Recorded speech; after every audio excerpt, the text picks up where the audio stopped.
Website Wednesday. You did. You guys mentioned that you wanted to do something, and you said you wanted to interview somebody. Yes. And I said, okay, great. Let me know who to invite. I'll send them the link, blah, blah, blah. We'll get them on Restream, whatever. And then they said, no, we'd actually like to interview you. That's right. And there's Yes. Dr. V, who I think came up with this and Yes. seems way too enthusiastic about this. I am so enthusiastic. So Right, let me Vivian. just, in case you've ever seen any of our videos before, let me just frame this up for you, okay? John and Dr. V have known each other for a long time. They do a lot of work together. And then I knew John through a third party, and we never actually worked together, but we had some nice conversations over the years. But that was it. Yeah. Like, we were just acquaintances. And then we ended up sort of doing this, and we invited Chris, Dr. V, to come on once we'd done X number of videos. But those guys know each other really well.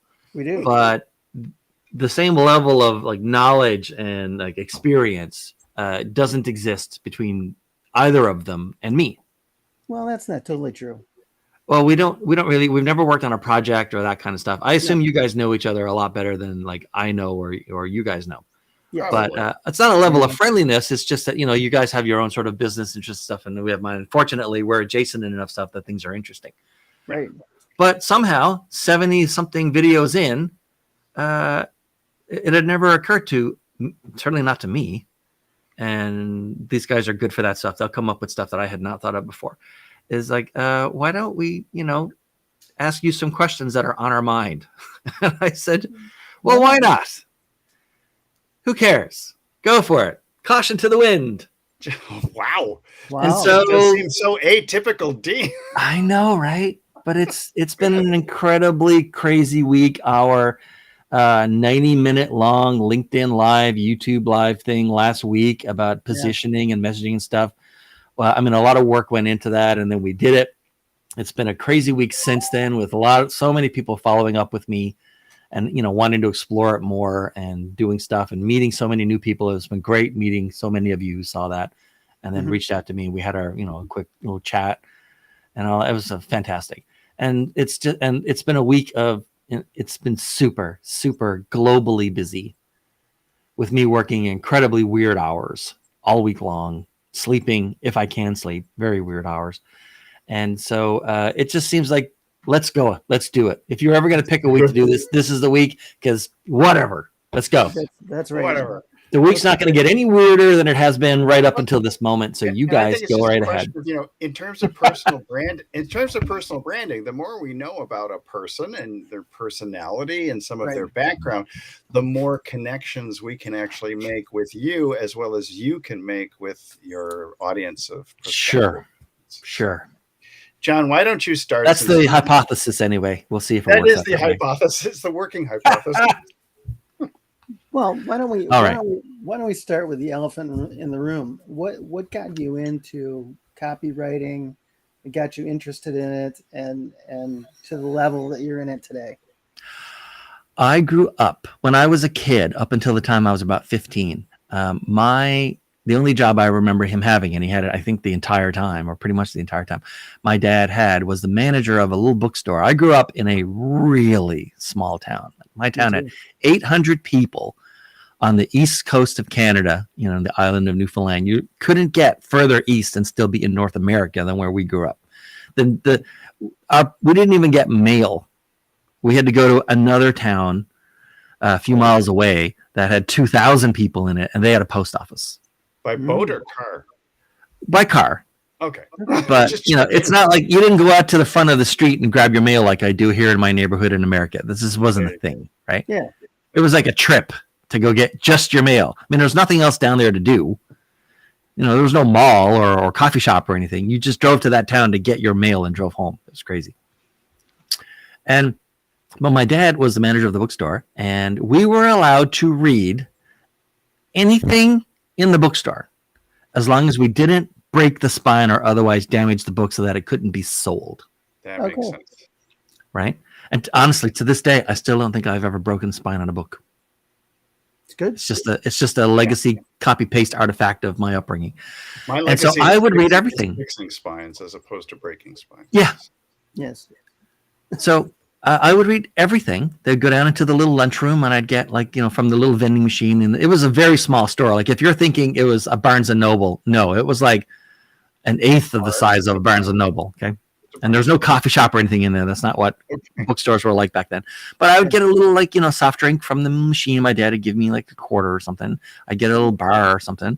And then I would go down there and, down in the storage area of the store, because obviously I wasn't doing it. It would look weird for like a little kid to be reading adult books. I mean, books aimed at adults. There was no like pornography or anything in this store. It was not an adult bookstore. In case my dad ever watches one of these, he says, "What the hell?" So I would go down to the little storage, basically in a library, you'd call it the stacks, but in a bookstore, it's just a storage area with boxes and some books on shelves and stuff. And I would just sit there in this little footstool and I would read everything. I remember reading The Prophet by Gahil Gibran. I remember reading like how Micker on checks worked, the magnetic ink that makes, checks possible when you're writing a check and banking and all that stuff.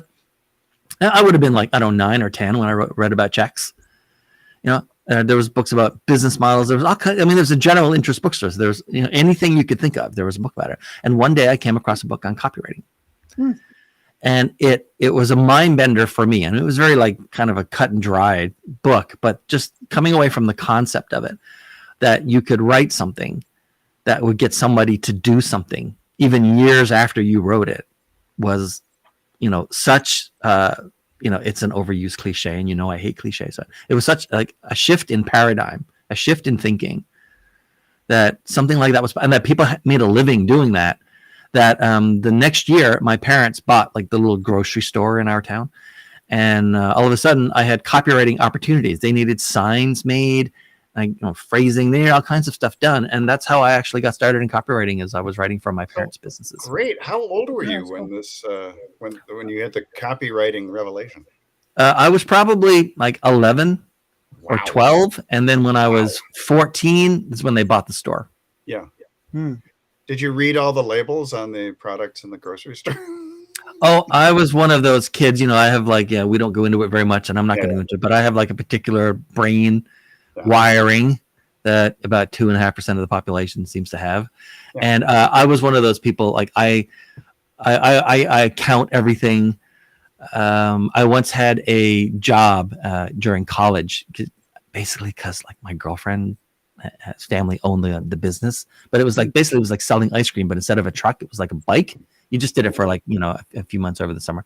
Oh, cool. And I had to come up with a habit that I still have today of I scramble license plate numbers. So if my eyes happen to fall upon someone else's license plate number, I scramble it in my head right away on purpose, because otherwise I'll remember it for a really long time or So forever. you deliberately And it's completely useless information. But if I know I scrambled it, then I don't remember even the scrambled version, because I know it's not accurate and not worth remembering. And it just sort of comes out of my head. But That's cool. Scrambled plates. I can remember one time we all went out to buy I think sandwiches. I think it was like Subway. Subway had just come to our area. And there's a group of us friends in line, 4 or 5 of them.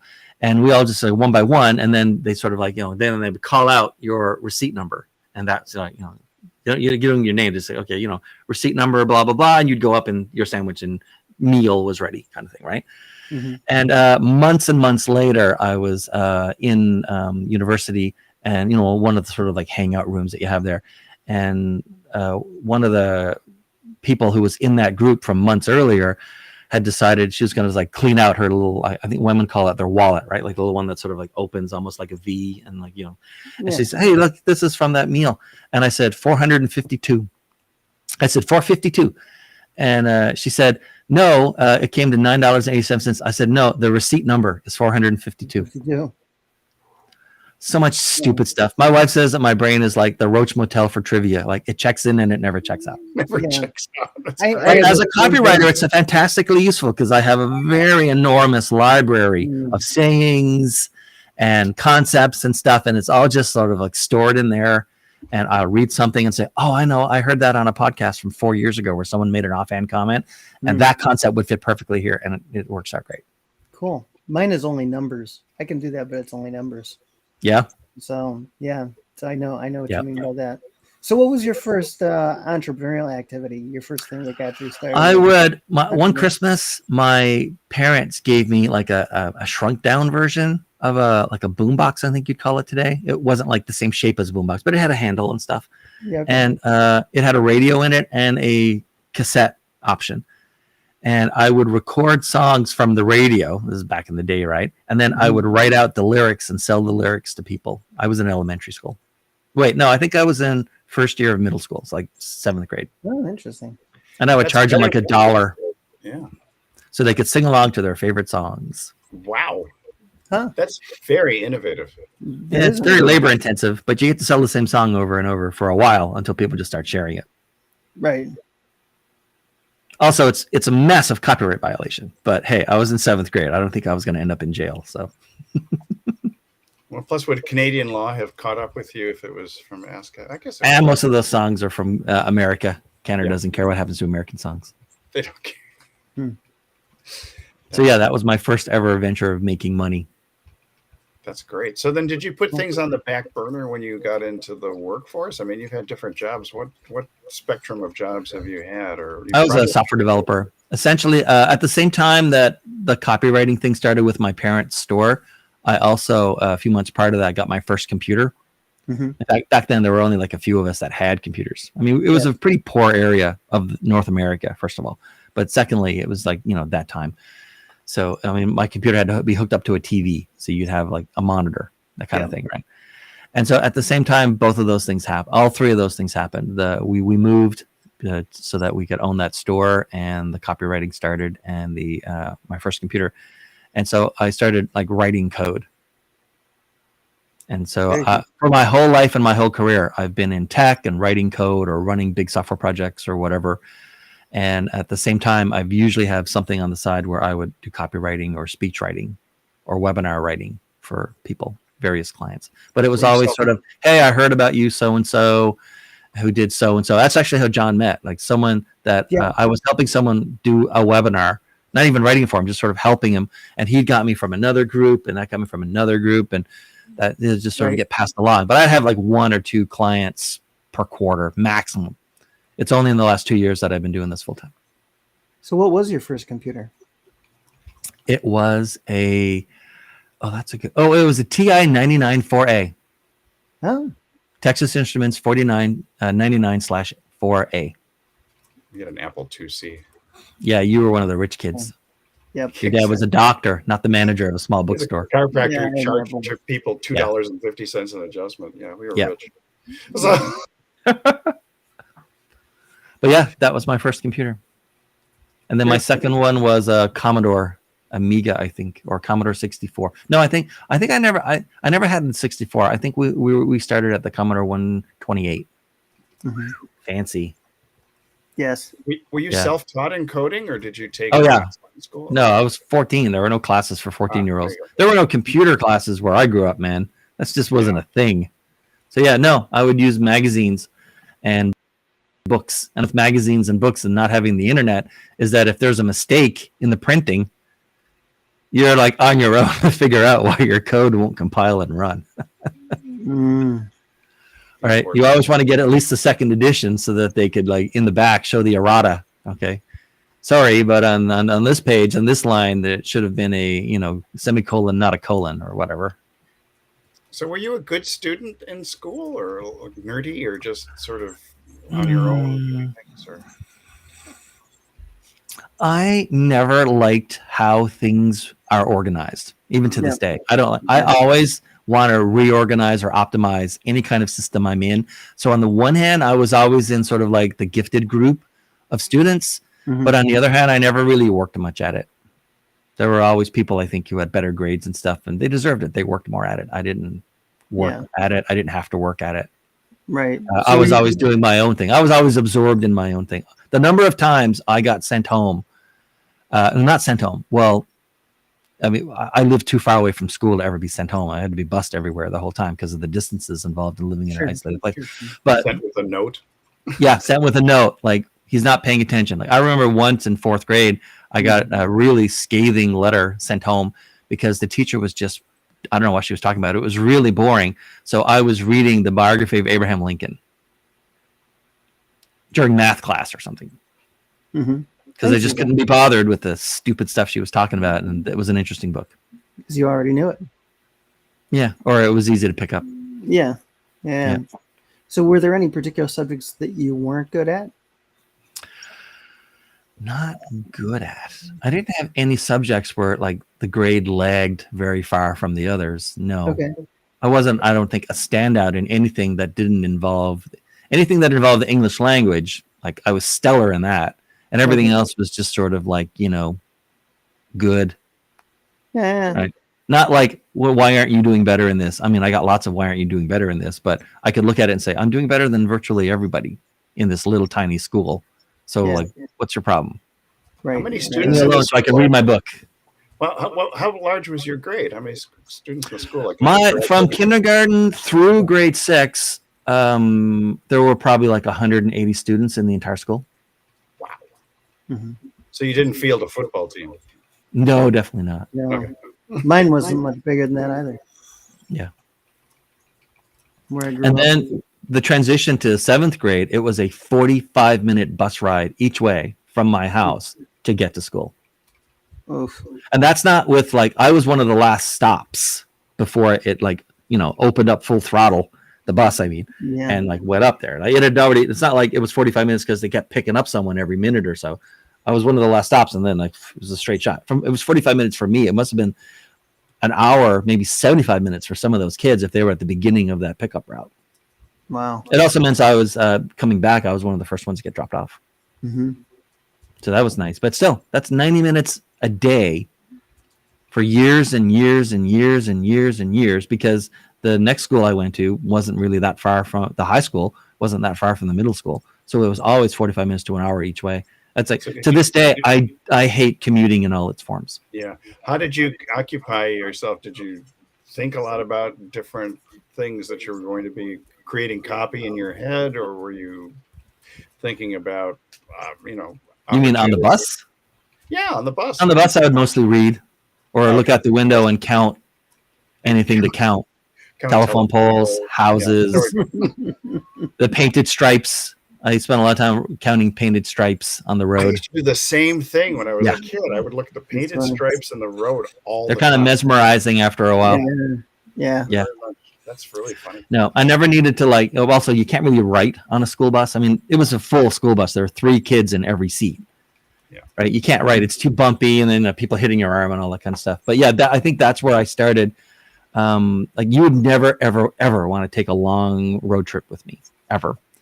Because anytime my brain is not actively focused on something else, like, a conversation or reading or whatever, it's audible. It's not loud, but it's audible. If you listen for it, you will hear it.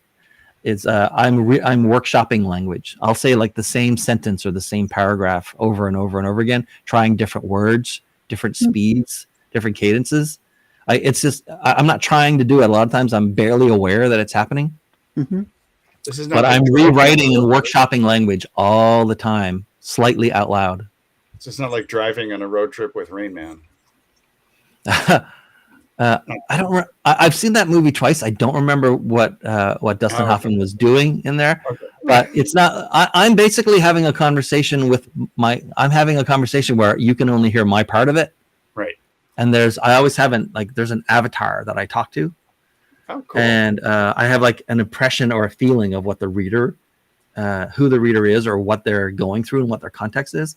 And I just keep saying the same sentences over and over slightly differently until I come on the right one. A lot of times it's not for any particular work project. And yet, I did so many hundreds and hundreds of those LinkedIn sessions for folks over the last couple of years where, I ask them some questions, and then while they watch me, I write brand new from scratch what their position message is going to be. That's why I can do that so fast in real time, is because I've already workshopped hundreds of thousands of variations of sentences and word clusters while I drive and walk and, wait for the kettle to boil, or wait for the coffee maker. Like it never stops. Yeah. So it's all in there. I just need to find the right one to give them.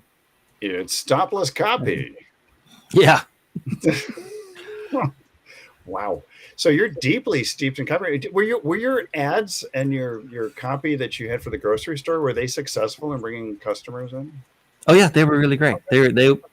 I mean, the signs, the wording, why we all said when someone like finally came to the counter, right? And it was like, understand this grocery shop was about the size of a 7-Eleven in America. Got it. Okay? It wasn't very big, but it had a wide variety of things, almost like a general store, grocery store kind of thing. And I mean, even down to the point of like when someone came to the counter, every other store you went to in that part of the world and maybe everywhere, they would, the cashier would say like, "Is that it?" And then but I didn't like how that sounded.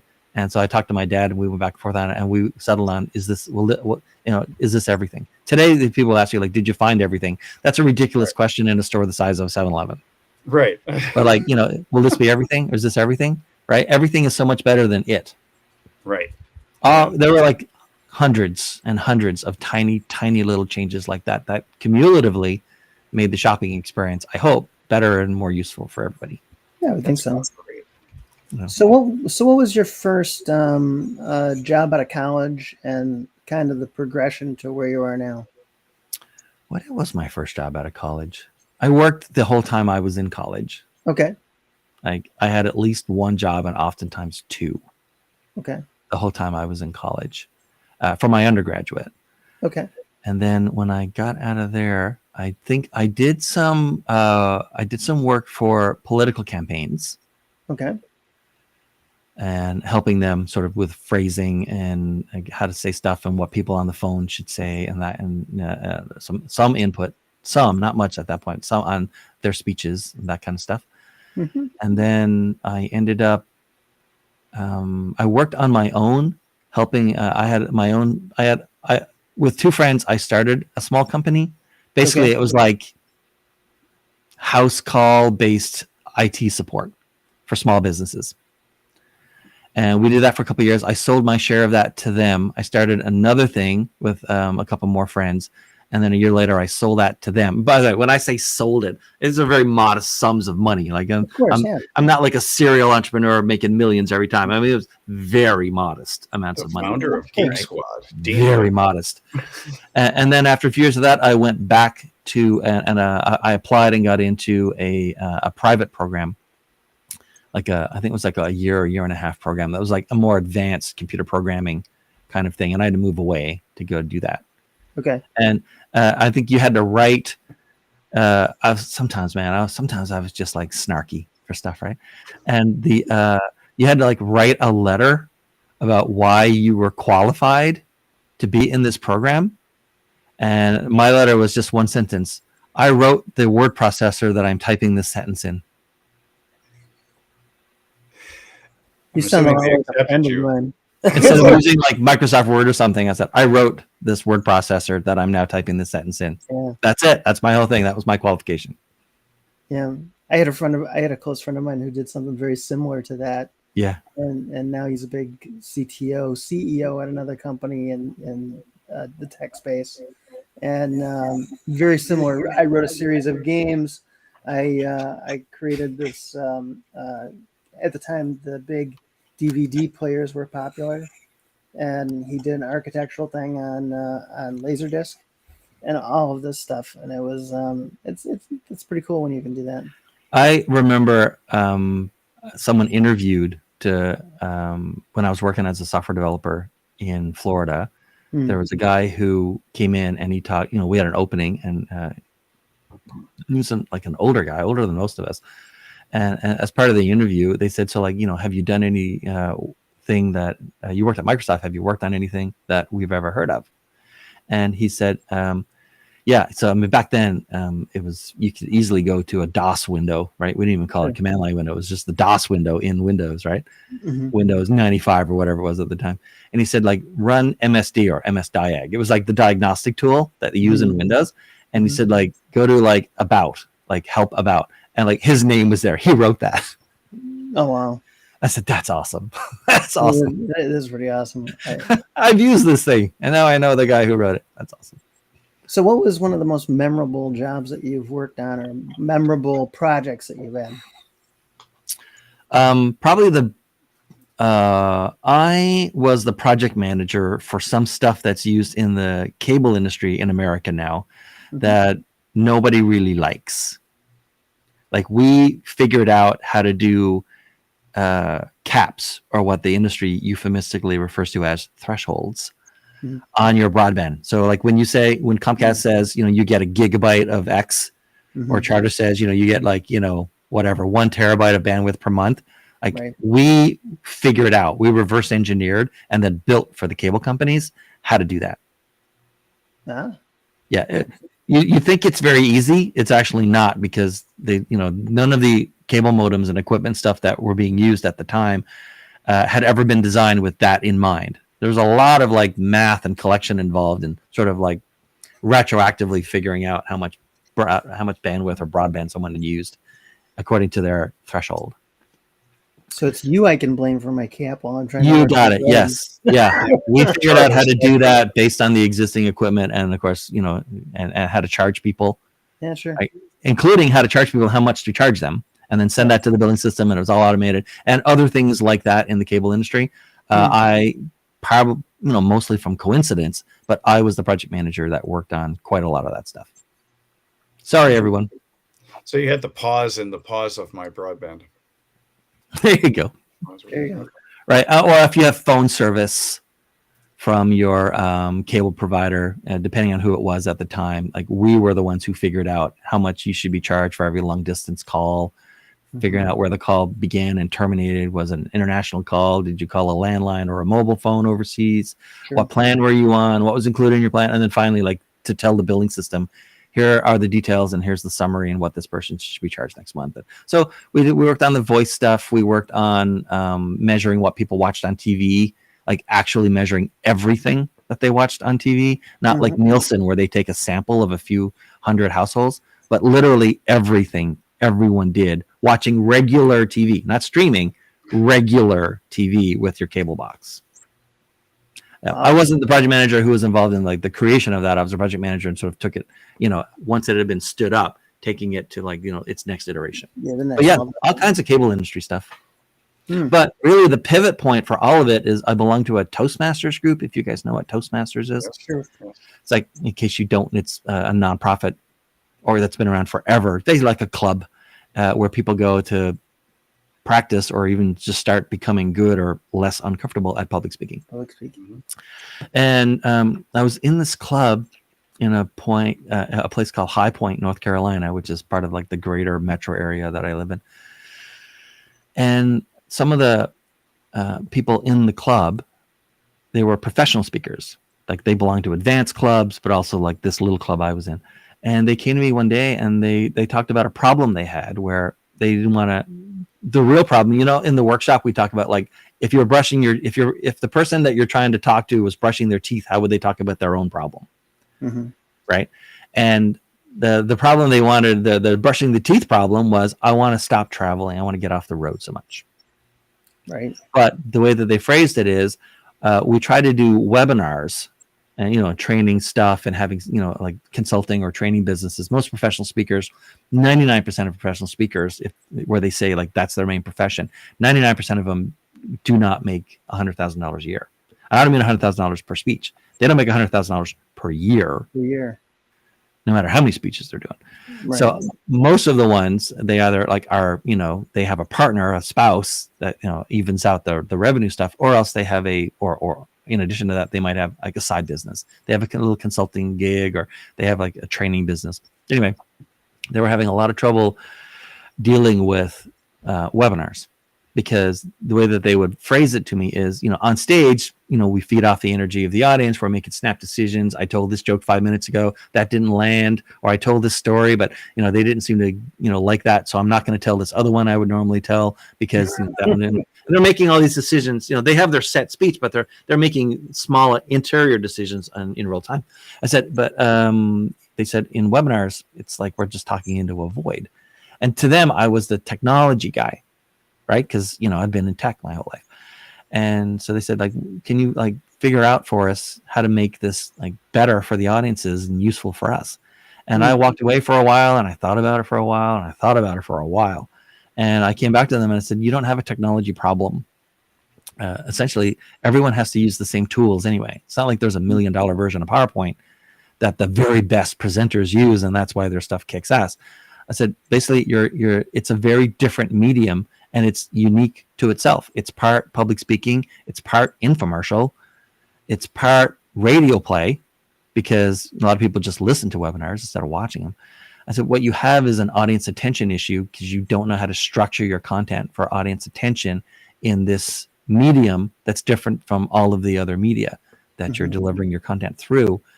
And so, then they came back and said, okay, so how do we fix that? I said, damn it, I should have had that answer before I told them what the problem was.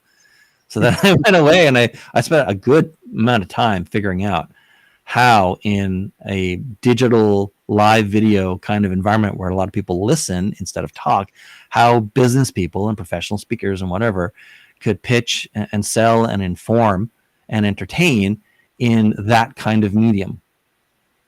Cool. And ended up with like a lot of like tips and tricks and in-depth knowledge and trial and error to show folks exactly how to do it. I actually don't like use that knowledge much anymore, but that was the pivot point to start another company in America and go, basically full blast in that while I was also working in my tech company jobs. Oh, by the way, there's a lesson there. If you remember, every website Wednesday, and I think last Thursday when we ran the big one, there's like a slide, the little movie we play, and it said every weakness is a strength. Reframe. Mm-hmm. That came from a weakness that I had. The company that I was working for at the time, the professional speakers came to me. By the way, that ended up becoming a company called Audience Team, and I had a dozen or so professional speakers in North America that they were regular monthly customers, and I would help them with lead generation, all kinds of content creation and reworking stuff. Cool. But I was under that company got started with a reframing that I had to do because I was under a very strict contract with the technology company I was working for, where they own your brain, right? You can't work a part-time job outside the company without permission from your manager. Wow. Yeah. Very restrictive, right? You see this sometimes in like jobs that like have a lot of brainy people in a company. There are a lot of brainy people in that company. Sure. So like this is a big problem, right? Because I can't charge anybody without getting permission, and I don't want to let them know that I'm like doing something else. It's really none of their business what I do in my free time if it doesn't affect their business. And they were a software company for telcos. Like nothing I was doing on webinars is going to affect that. No. So then finally, like one day I'm taking a walk, I'm walking the dog, and I said, you know what? I bet every weakness is a strength if you just think about it differently. And that's immediately what I knew. And so I went to my first set of potential clients and I said, now I'm not going to charge you for the work that I'm doing. Mm-hmm. It's not because it's not great quality and I'm not worth it, because I'm definitely worth paying. But see this contract here? It says that I can't charge you yet. So until I know that this venture is going to work and like the revenue is worth the potential hassle of dealing with, my main employer. Mm-hmm. And so having to give away everything for free, it raises suspicions in most service-based businesses. Mm-hmm. But instead, I just reframed it as a strength. I said, for a time, you're going to get all of my stuff for free. And I'm not going to charge you later for it. I'll just tell you with enough warning, okay, starting on this date, if you want more stuff, I'm finally able to start charging, but I'll only charge for work from that date forward and never for anything I've ever done. And I was able to sign up a lot of really great clients really early because that story completely made sense to them. I was under a contract. I couldn't charge them yet. Makes sense. Yeah. Yeah. And so I do that a lot for clients. Like, you think something's a weakness, but really you just need to reframe it. It needs its own story. Mm-hmm. Now, I don't know how extensively you've traveled and stuff. Favorite place that you've gone? I've been to, I think, 18 countries and most of these United States, like nearly all of these United States. Yeah. And most of Canada. Favorite place of all? Probably New Orleans. I haven't been there since Katrina. That's how long it's been. But New Orleans is just great. New Orleans, all of Louisiana reminds me where I grew up in Newfoundland. Newfoundland is basically Canada's version of Louisiana, right? It existed as a settled place long before the country it now belongs to. It has its own food. It has its own music. It has its own humor. It has its own dialect. Like, it has a very distinctive culture. Like, Newfoundland and Louisiana are very similar to each other, except one is an English culture and one is a French culture. But other than that, they sort of fit in the same, like, they're the same jewel in the same part of the crown in the countries that they belong to. Is there like a fast food Popeyes equivalent in Newfoundland? No. Well, yeah, there's Mary Brown's chicken. There you go. Okay. Yeah. But shout out to Mary Brown. I just want to be careful, though, in case you've ever only eaten at Mary Brown's and you've never eaten at Popeyes. They're not equivalent. No, I'm just saying there is a Popeyes is way better. Yeah. Okay. Like, way better. Okay. But yeah, that's the that's the local version, shall we say. So, favorite sandwich, best sandwich.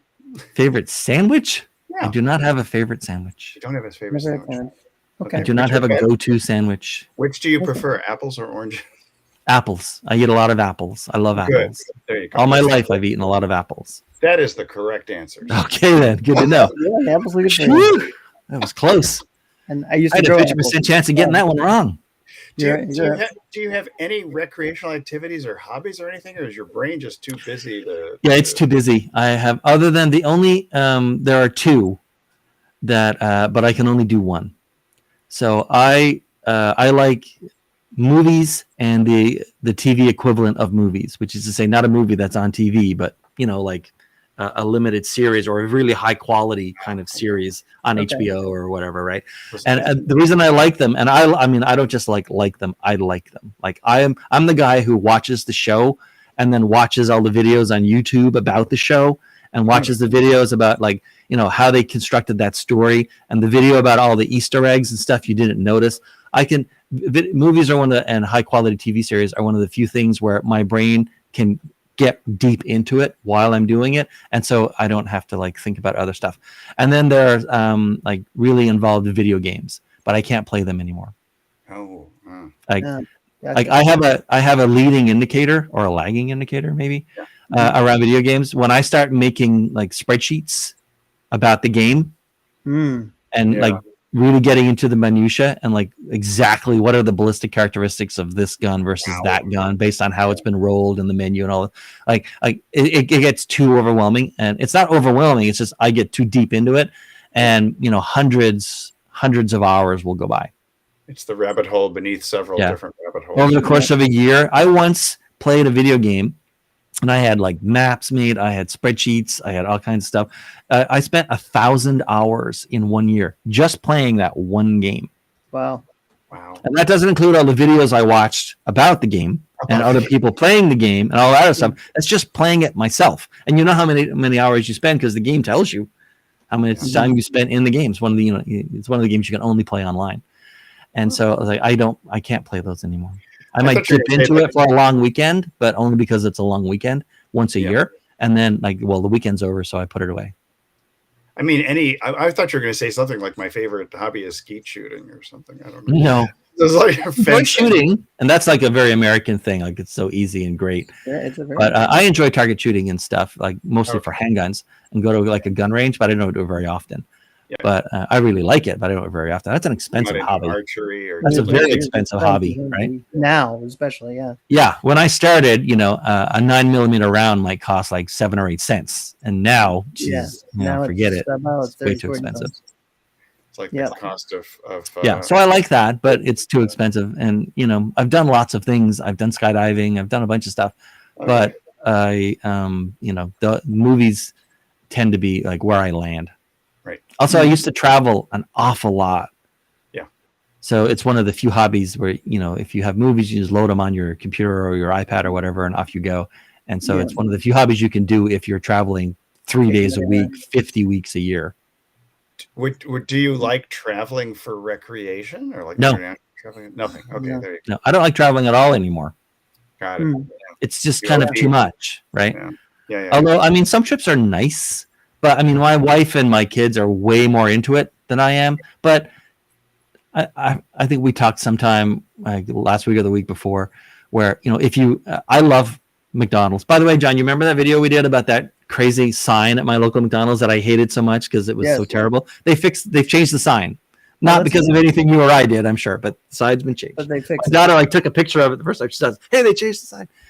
And but I mean, I really like McDonald's as an example. But if I worked there 6 days a week, I probably wouldn't go there on the 7th day to eat. Yeah. Right. Probably not. No. So to my wife and kids, I had pre-check, I had clear, I had the airport lounges, I had like executive status on the airlines. So to them, it's like, oh, we get in line, we go in this fast security line, we go through, we sit in the lounge, we have our snacks. They're like, I don't know what you complain about. Exactly. So if you did it every week of the year and you were exhausted all the time, you wouldn't love it. Or every day of the year in some cases. Yeah. You really wouldn't love it. I would average between 120 and 140 flights a year. Yeah. For a really long time. So we're at 40 minutes. So I'm gonna hit you with the last question. Sure. So is there a dream client that you haven't landed that you'd like to work with? I cherish all my clients, but I don't really think in terms of a dream client. There are types of writing I haven't done yet. Okay. And those are like, a lot of those are sort of bucket list types of writing that I want to do. Like I want to do, I wouldn't be the one who like delivered it necessarily, but I one really great motivational speech. I haven't really written a lot of motivational type stuff. Mm-hmm. And so I would like to write one of those. And then someday, sort of a slim volume of a durable, useful, read it several times over your lifetime, like short book. But I haven't written that yet either.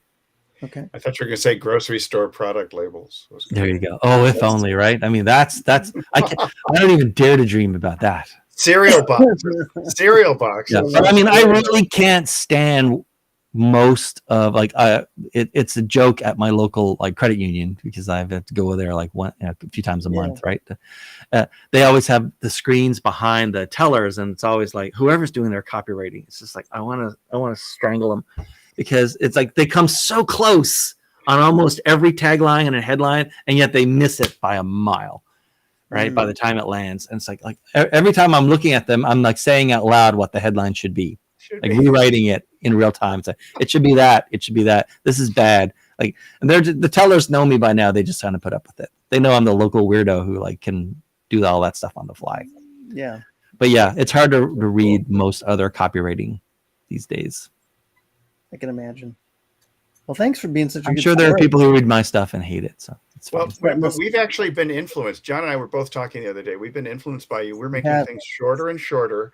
We've eliminated exclamation points. We're condensing copy. We're making everything just no cliches, no alliteration. No. It's all lazy writing. Yeah. Maybe a little alliteration. Oh, a lot of alliteration. We're illiterates. We're illiterates. I like a little alliteration. Fair enough. It's your writing. You can do what you want. In fact, your guys are writing for yourselves. You can literally do any copywriting that you want. Literally, of course. Literally. Literally. That too. Okay, that was fun. That was fun. All right. So, thanks for letting us turn the tables on you today. No problem. Yeah, usually I'm the guy sucking up the oxygen, talking too much and too fast. Yeah. This time I like the ones even like I don't like Website Wednesdays and yet I love website. I don't like even to the minute leading up to when we hit the button and go live on Website Wednesday, but the entire time we do it, like I'm always amazed at how fast the time goes because I do like being thrown in to do something in very fast thinking. It's just really not a lot in life where you have to do a lot of very fast thinking. No. And I spent a lot of time in slow thinking, but I like the fast thinking. Fast thinking is good. On your feet, even though you're sitting down. Yeah, I'm a butt. Yeah. Butt thinking. Butt thinking. Yeah. But why not? Yeah. Elbows on the table thinking. There you go. Elbows on the table thinking. All right. Thanks, guys. I guess. Oh, I have to take us out. I have to end this. Yes, So- we're not in control. You're Right. still- Well, today's Yeah. Thursday. In case you happen to be watching this live, probably not. And so it was Thursday when we recorded it, which means we're not going to be back again for 4 more days. Yeah, Friday, Saturday, Sunday, and Mondays we don't record. And so thanks very much. I hope someone someday might enjoy watching this, and if not, I enjoy doing it. I hope you guys enjoy doing it. We'll see you again in a few days, talking about more social media